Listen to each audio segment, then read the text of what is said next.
Hello, I'd like to deposit this to checking. Fate is a fickle master. What? The future is uncertain. Okay, and what's my account balance? The horizon is cloudy. I see a long, treacherous voyage filled with great peril. Look, can I just get a deposit slip or something? A Fortune bank teller. Surprising. What's not surprising? How much you could save by switching to Geico. I see a yellow-eyed serpent and a low APR. Geico. 15 minutes could save you 15% or more. And now, Jalen and Jacoby on ESPN Radio. When I pop the trunk, head the dirt. Y'all pop the trunk, I pop the hood. Now act stupid, I'll pop the trunk. Now give me your boom. He is Jalen Rose. What up, dope? I'm David Jacoby. And on the cool check-in, center stage on the mic. And we're putting it on wax. It's the new style. We're Jalen Jacoby on ESPN2 and ESPN Podcast. What do we do? We get the people what they want. First, I want to give a shout out to Reggie. He's out sick today. We got Brad on the ones and twos.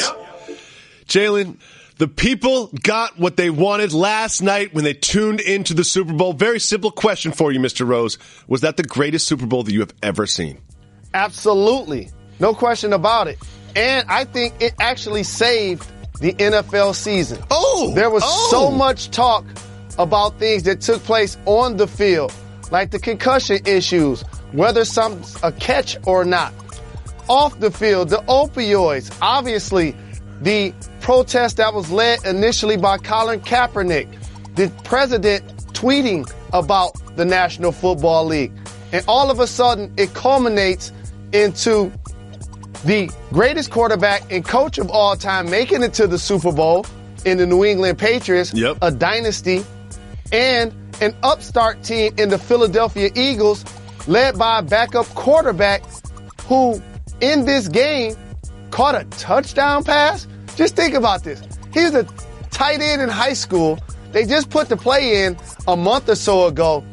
They're fourth down in goal line territory right before the half. They understand that the Patriots are going to get the ball in the second half, and Doug Peterson had the audacity to call this, and it actually worked. I loved it. It was the most yards in a game. It was just so fantastic back and forth. The actual game on the field. And one thing I love that you mentioned is you mentioned the problems that the NFL had, and you mentioned concussions and the catch rule. Guess what?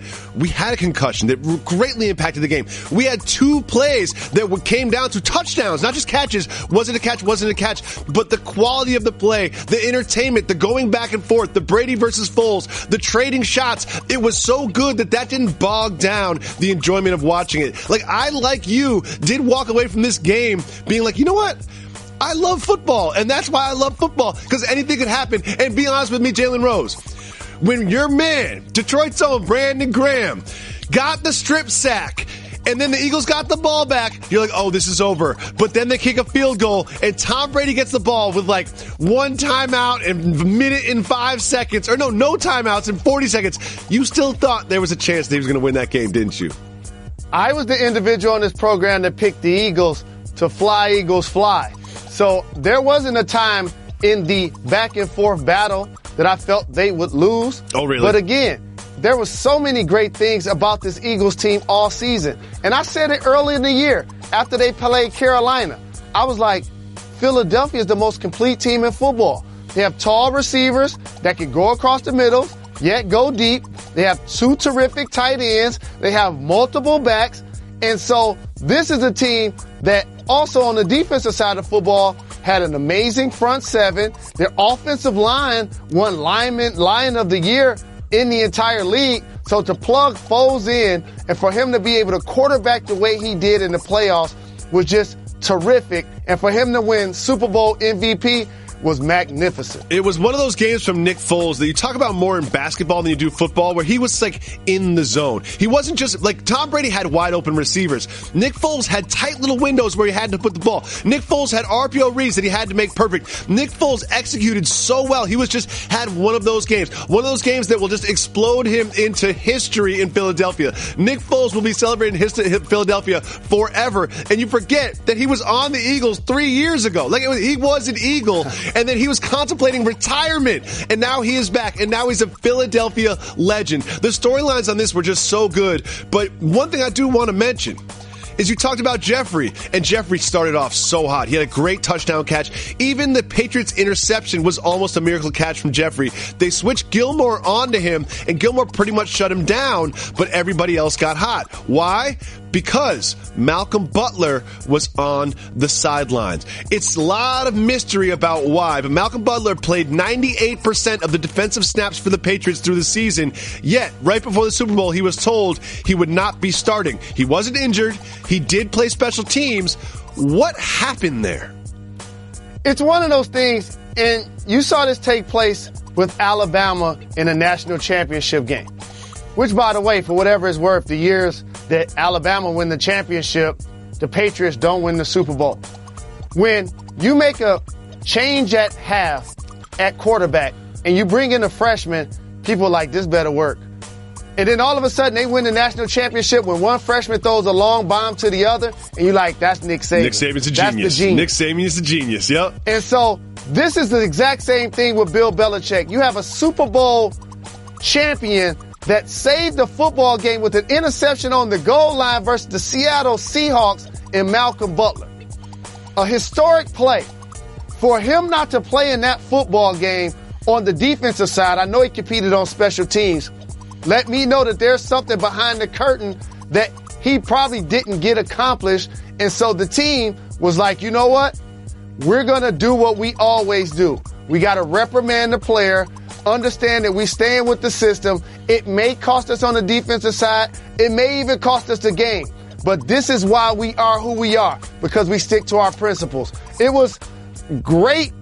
It was great psychological warfare, because when he picked off the Super Bowl interception against Seattle, a lot of people don't realize he wasn't playing a lot in that game. No, he wasn't playing a lot that season. No, not at all. It came out of nowhere. I'm watching the game like, maybe they might put him in. Maybe Eric Rowe is going to be the next Malcolm Butler. Like, maybe that's what it is. But the thing is like, why make this decision so close to game time? Because if I'm Rowe, I want to know if I'm starting in the Super Bowl. I don't want to wake up that morning and then find out I'm starting in the Super Bowl later.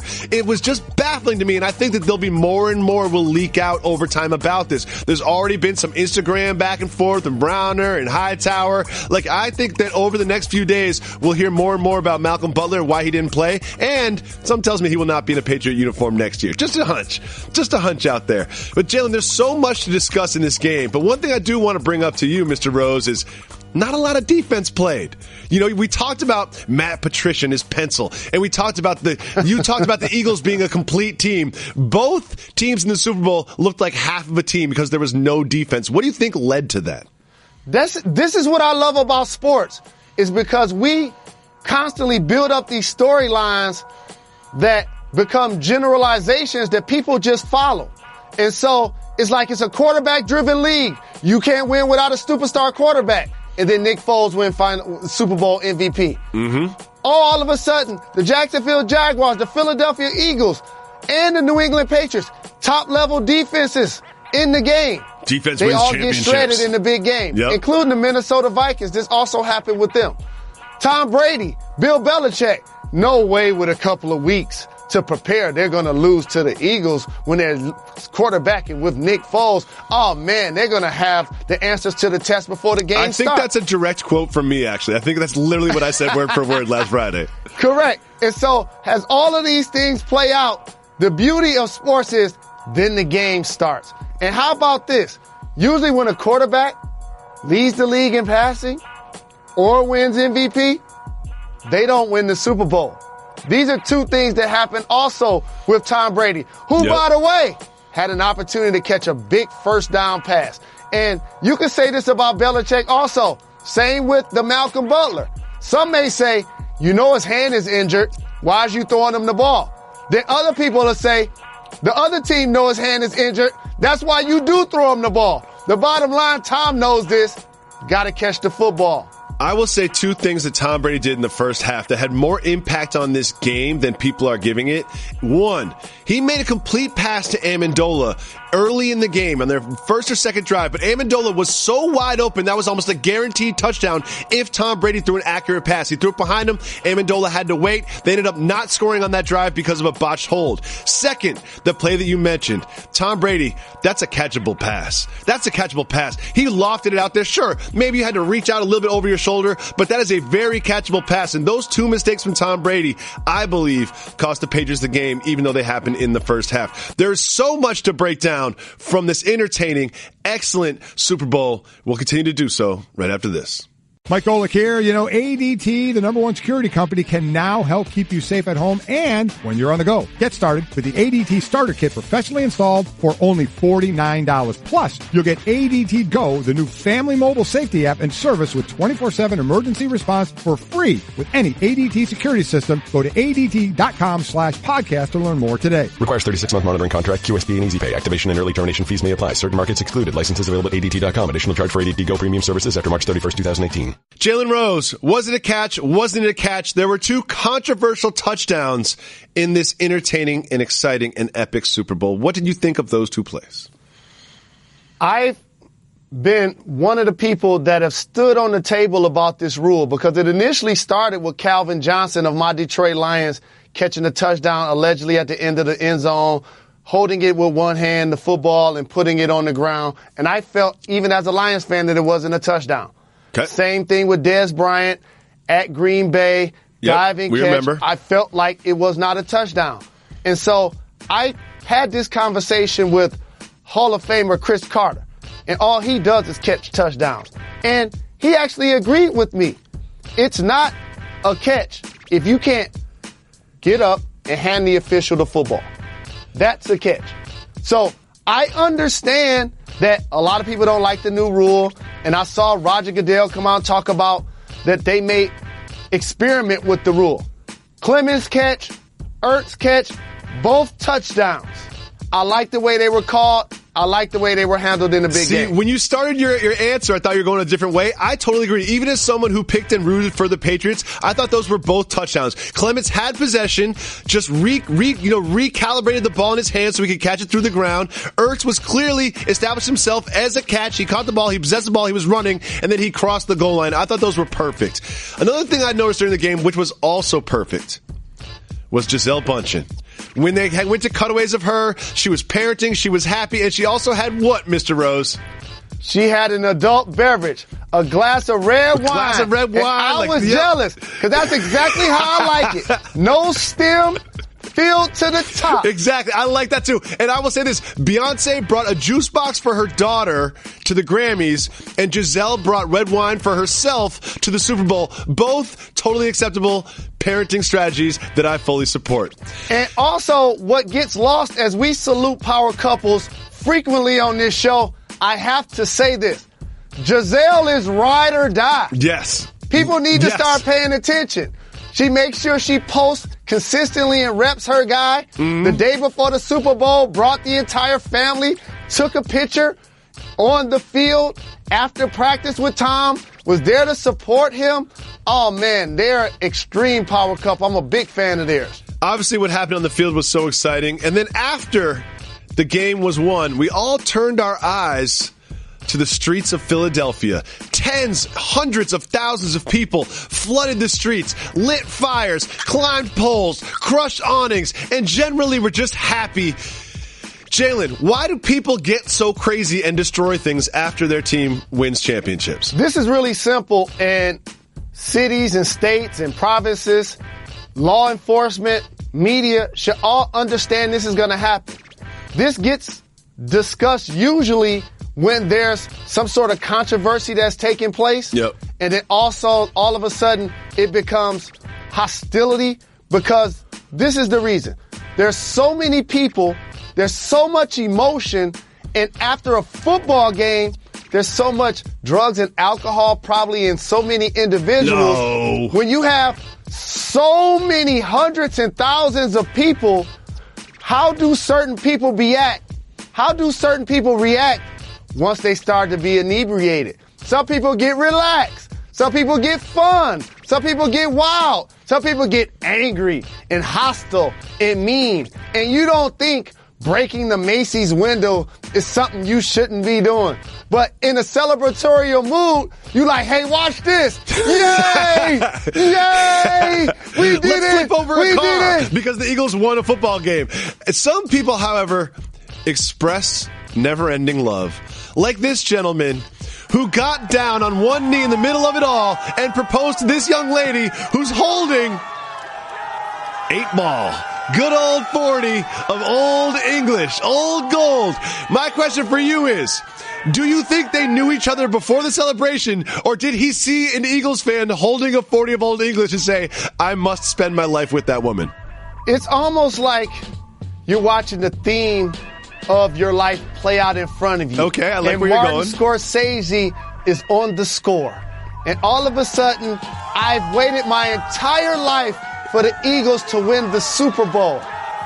And all of a sudden, I see the woman of my dreams. There she is. Not because of how much money she makes. Nope. Not because of how she looks. Nope. Not because of anything else except she loves sports and she's holding a 40 ounce. That's all it takes. I'm in love. I've been carrying a ring around in my pocket for my entire life, just in case I ran into an Eagles fan with a 40 of OE, and there she is. Someone who probably, I don't know, maybe had one or two adult beverages before and during the game was our guy, Kevin Hart. He's trying to talk his way onto the stage for the Vince Lombardi Trophy presentation. Nick Foles is still trying to get in the stage, yet Kevin Hart is trying to talk his way in. What do you think Mr. Hart was thinking at this moment? I don't want to throw any shots at individuals that are Dutch, but one of the funniest things he said about fat kangaroo Jalen is that I was built like a Dutch woman a few years ago when we played the celebrity game. Do you know that I am very Dutch, by the way? And with that being said, my mom is very mad at you right now. He's Philadelphia ride or die. His squad won. Of course, he had some beverages. He was enjoying it. He wanted to celebrate as much as he could, whether getting on TV, saying curse words, whether it's getting on stage, representing with the team. I know he's going to have some big parties with his squad. One thing that makes me comfortable and happy is I know that I will never have to deal with this with you because the Lions will never win a Super Bowl. So it won't even be a problem. It's not even going to be a problem. But something tells me if the Lions won a Super Bowl, you wouldn't be trying to rush the stage. You'd be climbing on top of the stage. You would be all over the place. Come on, Matt Patricia. We might have to change that pencil into a pen when you get to Detroit. I don't know if you want Matt Patricia anymore. We need a cemented game plan that you ain't going to change, like Nick Foles was picking the Patriots apart. Jalen, I can only imagine how you would act if the Lions actually did win the Super Bowl. I mean, Kevin Hart was all over the internet today, and your small business can be all over the internet as well. Every day, millions of people go online and search for local businesses. When they do, does your small business show up? Guess what? When you create a website on WordPress.com, it might, because you make it easier for your customers to find you, to connect with you, to hear how you can help them. Your business needs an online home. It needs a WordPress.com website. You don't need to be a webmaster. You don't need to be a web designer to build a website for your small business. You just need WordPress, and they will guide you through the process from the very start to the very finish. They take care of all the technical stuff. It's so easy to get a website up and running. You'll be shocked. And guess what? They have a customer support team that's made up of WordPress experts eager to help you get the most from your site. And they're available, get this, 24 hours a day, Monday through Friday, and on the weekends. You think that's expensive, don't you? It's not. Plans start at just $4 a month for a website. And WordPress plans include a custom domain name for the life of the plan. Come see why 28% of all websites run on WordPress. You can get started today. Get an online home for your small business today with 15% off a new plan purchase.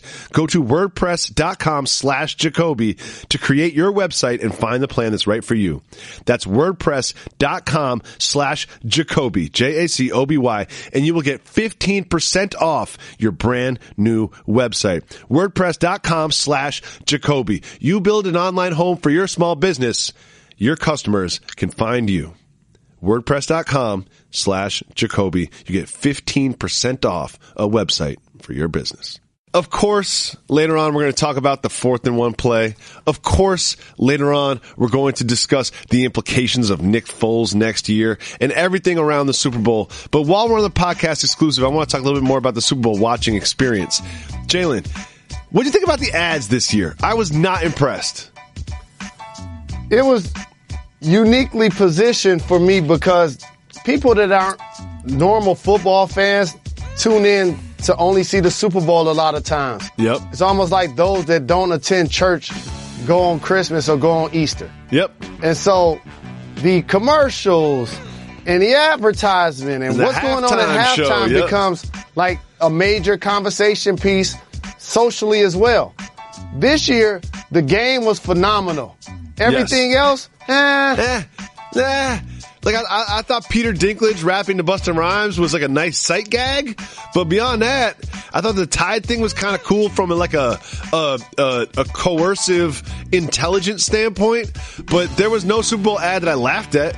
And I'm not mad at Eli and Odell getting their checks, but come on now. Oh, I liked it. You're a little old school. I liked it. I thought that was funny. I thought that was really funny. You're obviously not. Have you ever seen Dirty Dancing? I saw it years ago. You must have seen Dirty Dancing. Did you recognize that as the Dirty Dancing sequence? I did recognize it. It was acknowledged. It was discussed, but I just thought it was ho-hum. I thought it was funny. But again, like the whole commercial experiences, which is something that I'd never ever watch a game and say, oh, I don't need to fast forward. I need to fast forward through these commercials. Every single time I need to fast forward through the commercials. But during the Super Bowl, when I paused the game, I actually watched the commercials and fast forward through timeouts and in between snaps and such. And I found it to be underwhelming. Also underwhelming, Justin Timberlake. Yeah, you got a lot of hits. You know what I mean? Like, I recognize every single song that you played. You've got a great catalog, but you basically just kind of walked from one presentation to another. Oh, now I'm backed by a rock band. Now I'm backed by a classic, like a sort of a marching band. Now I'm not backed by anybody, but didn't really bring out too many people. Didn't have any sort of, moment that I felt was going to sort of resonate and cut through. There was nothing from the game that I wanted to see again today that didn't happen on the field. Isn't that fair to say? Fans can correct me if I'm wrong, but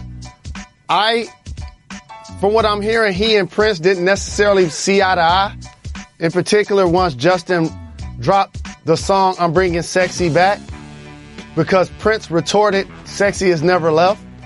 And for what I understand, that there was a couple of songs that were made back and forth that were almost subliminals / sneak disses. So initially, when Justin talked about, or when it was reported that he probably would do a hologram of Prince, so many people were upset about it. I saw that Sheila E. made sure that she acknowledged that Prince didn't like holograms. He would not appreciate being used as one. Allegedly, she sat down with him also and confirmed that there was not going to be one. And allegedly, the rumors of him using one were being overblown. So for him to give a tribute to Prince in Minneapolis, I understood that many of the people that were in the dome probably didn't understand the dynamics of their relationship. But I felt like that was a little bit of a force to the performance as well. Oh, I think you got to do a Prince thing in Minneapolis. I think whether it's Lil Pump or whether it's Tom Petty or whoever, rest in peace Tom Petty, or whoever's performing, you got to do a nod to Prince in Minneapolis. I didn't think the tribute to Prince was either too much or too little. I thought it was fine. You know what I mean? But I found the performance underwhelming. The best thing about the performance was his sneakers. That was really the only fly thing about it. The best thing about his performance to me were a couple of things. You acknowledge that as an artist, it almost is like as an entertainer. Sometimes you can be all over the place and you don't seem like you're owning something. So I found myself trying to figure, is this pop? Is this R&B? And I know you don't categorize music like you don't want to categorize athletes in certain positions, but it just felt like he was doing so many things that I couldn't really just enjoy what he hoped to get accomplished. And what it really made me think is he need to give Timbaland and Missy another check. Why is that? Because a lot of the songs that were hits that he were playing were songs that they produced. Yes. And it was their sound. Yes, and I was thinking he needs to give Britney Spears a check because his hottest record is about Britney. Cry Me a River, in my opinion, that's his hottest record. To me, that's just my subjective opinion, and it's about Britney Spears cheating on him with a dancer. That's basically what it is. You know? And I'm a huge Justin Timberlake fan. I'm glad he got the opportunity, but I'm also glad fans made sure that they shouted Janet Jackson yesterday, who, along with Justin, became a part of one of the more unique, revealing scenarios on stage, yet he got a chance to be welcomed back, and she didn't. It's interesting. Well, I think he's a little bit more relevant of a performer at this point, you know? And another thing that got me thinking is like, so he's putting out an album, and something, you know, hundreds, like 111 million people watch, right? And he's putting out an album, and he gets paid for the performance. It just seems like things are working out well for Justin Timberlake. You know what else things are working out well for? Brand Jordan. So for those of you that aren't too deep in the sneaker game, he wore with Jordan 3s. It's just, you know, it's a classic Michael Jordan sneaker, and this particular version is called the Tinker because Tinker Hatfield, the designer of the Jordans, this is one of his original concepts for the Jordans 3, which involved the swoosh. And they took the swoosh off. So he's wearing some exclusive kicks. They just so happened to go on sale last night, and they just so happened to sell out immediately. So Brand Jordan doesn't have to spend the millions and millions of dollars to get an ad. They just got to give, you know, Justin Timberlake some advanced sneakers, and next thing you know, they're selling out. This is why the NFL understands that stage is so large that we can actually get someone to A, perform for free, and or B, get greedy and have somebody pay us to perform based on exactly what you just said. Exactly, but I'm sure that he got paid very handsomely for that performance because that's just how the game works. The NFL has the budget for the halftime show. That was expensive because I was also looking at sometimes, like, they lit up Minneapolis for that. They only used that shot for like 5 seconds with the Prince symbol. And I was looking down at some of those, like, you know, shots from the ceiling of the dome, and they got like 150 backup dancers, and some of the backup dancers are unnecessary. You know, like they got a backup dancer on the goal line when he's performing on like the 50-yard line. Like, that just seems unnecessary. It just seems like overkill to me. But obviously, the game was the most important thing about this. So Jalen, Nick Foles, backup quarterback, considering retiring. Apparently went on a camping trip with his brother-in-law. Good for him having a good relationship with his brother-in-law. Decides to come back to professional football and is now the Super Bowl MVP. Plays the game of his life on the biggest stage. But you gotta look at it and say, if you're the Eagles, what do you do now that you have two quarterbacks that could and should be your starting quarterback? One, the MVP of the league, potentially, and one, the MVP of the Super Bowl. In a league where both guys are making $7 million, and after winning the Super Bowl, the Baltimore Ravens gave Joe Flacco $120 million to play quarterback under center, I say you keep him. I say the same thing. Because there is conversation that Wentz won't be ready for the start of the year, and even if he is, it's never a bad thing to have two quality quarterbacks at that position, which is designated the most important one in football. It's a strength that they should continue to foster, not make it a weakness. I absolutely agree. I think that money obviously, has a lot to do with it. They are basically getting two starting level quarterbacks for the price of one, and they continue to do so. You can make an argument with teams out there that are desperate for someone at the quarterback position, would give away draft picks and all-pro players, and they would give away more players to bolster that Eagles roster even more than they already have. But they've got Nate Sedfeld is the backup. Like, what happens if Carson Wentz goes down again? Wouldn't you love to have Nick Foles there? And It just seems to me that they should not move Nick Foles under any circumstances until they are absolutely certain that Carson Wentz is available and has played a full season and is back to that MVP level that he was. And also, too, there are times when you afford yourself the opportunity to bust your arm, to pat yourself on the back. And this was a brilliant move by Doug Peterson and Philly to actually have Nick in the fold to be put in a position to come in for Wentz when other teams were overlooking him. Yep. And then he wins Super Bowl MVP. You don't turn around and trade him unless somebody's going to give you a deal that you just can't turn down. Absolutely. And I think that after Foles' experience in the Rams last year, no one was looking at him as an MVP quarterback. No one's looking at him as he's going to be Super Bowl MVP. It's just another one of those wrinkles, another one of those storylines that make this game so great and memorable. On the negative side, another storyline I want to discuss, which is often overlooked because it happened early in the game, is the Brandon Cooks concussion. He had, again, another wide open Patriots receiver. He had so much space around him in the secondary that he caught the ball. He observed the player in front of him about 10 yards away. He observed the player behind him approaching him about 7 yards away. He had 270 degrees of the field covered. He swiveled his head just that much to figure out how he could get the most yards out of the play. However, directly behind him in that 190 degrees of space that he did not cover was, I believe, Malcolm Jenkins, who came in with a legal and hard hit. And when you saw Brandon Cooks on the ground and he wasn't moving, you knew he wasn't going to re-enter that ball game. And that changed everything the Patriots were doing on offense. How do you think that impacted the game moving forward? Well, here's a storyline I'm not going to allow people to run with. All of the reasons why the Patriots lost. They got beat, which is a totally different thing. And so, yes, they lost Brandon Cooks. I understand Malcolm Butler didn't play. The couple of touchdown catches were controversial by Clemens and Ertz. Not really, though. They're touchdowns. The Philadelphia Eagles flat out beat the Pats. And the play with Brandon Cooks when he got injured, I promise you, this is exactly why by no means was it my choice, because I wasn't good enough, didn't want to play football really long. Because in street football, that used to happen all the time to everybody. Because you don't have the field generalship of a professional or somebody that does it all of the time, and you lose your bearings in counting the people that are on the field.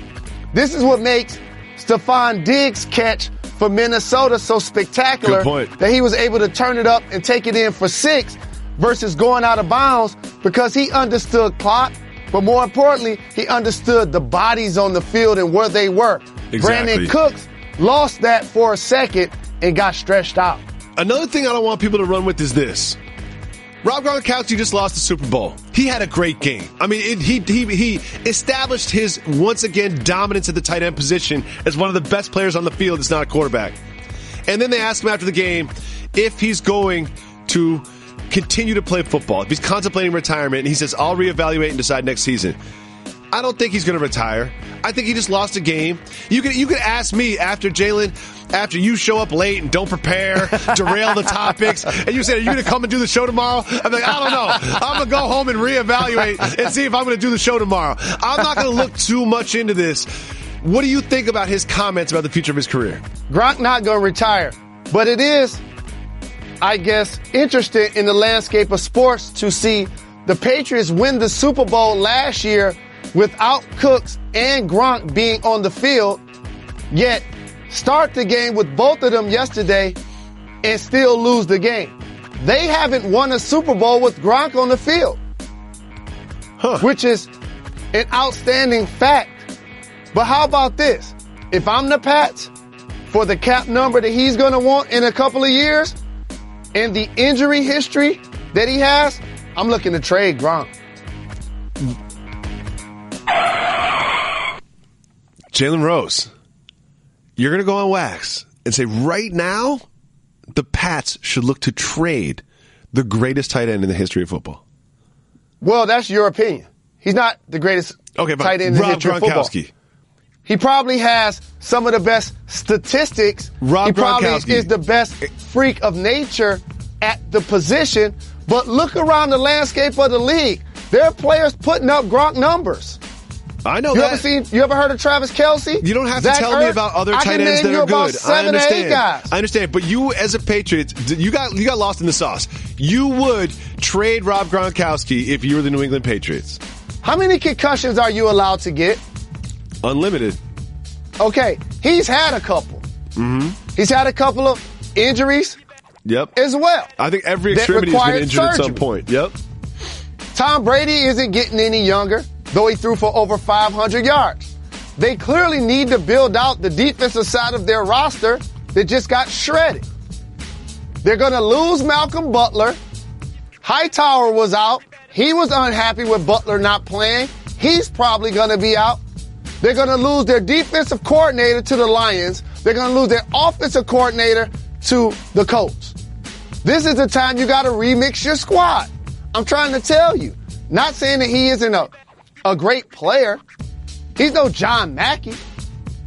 But I will say this.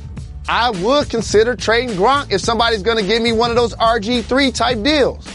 Interesting. Well, remember where you heard it first here on Jalen and Jacoby.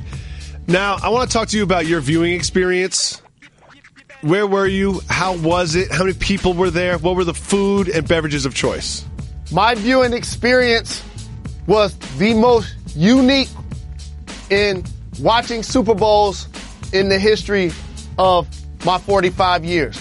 Growing up, before the NFL instituted a bye week, my birthday party basically always fell on Super Bowl weekend.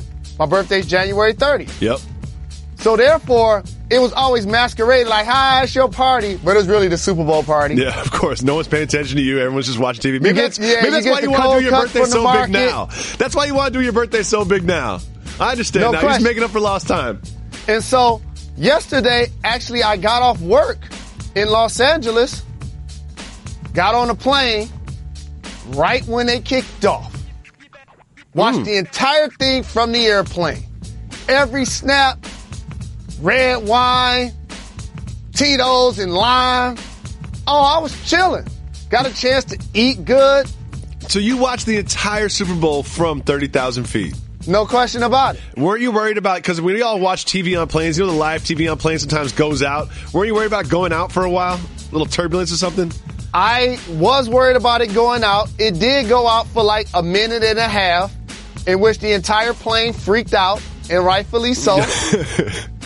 But it didn't hurt my viewing experience at all because it was an amazing game. Again, most yards given up, most yards.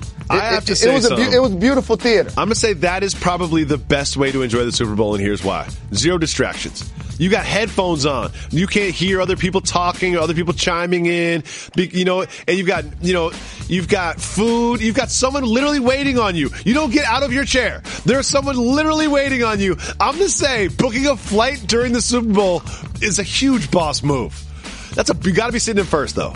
You know, you got to be sitting in first to get the full Super Bowl experience. Because what I do is I've got 3 little rugrats running around the house. So they always open the door and they want to come watch and they want to get up on the bed and they want to grab, try to drink my beer and do whatever. So I get distracted a lot. You don't get distracted when you're on the plane. Next time, I'm not, you know what I'm going to do? I'm going to fly to China next Super Bowl. And then when I get there, I'm going to get another plane and fly back. That's exactly what I'm going to do. Boss move, Jalen Rose. I like it. Back to the field of play. I think that Doug Peterson is being celebrated so much now, as he should be. And there was one thing I heard in the post game, which they quoted as saying, 9 years ago he was coaching high school. Jalen, 9 years ago he was coaching high school football. And now he is hoisting the Lombardi Trophy, celebrated as one of the greatest football minds, which just tells me, at his age, I'm just going to throw a guess. He's probably, 49? Maybe 45? He's older than you, right? So at 40 years old, he was coaching high school football. Do you think if you pulled him over and said, before you're 50, you're going to be the Super Bowl champion you're going to be the Super Bowl champion, but when you're 50 years old, he's now 50. Can you imagine that? I love that story so much. I do too, and it also speaks to the fact that Andy Reid has a legit successful coaching tree currently taking place in the NFL. That's fair. Your team is the Detroit Lions.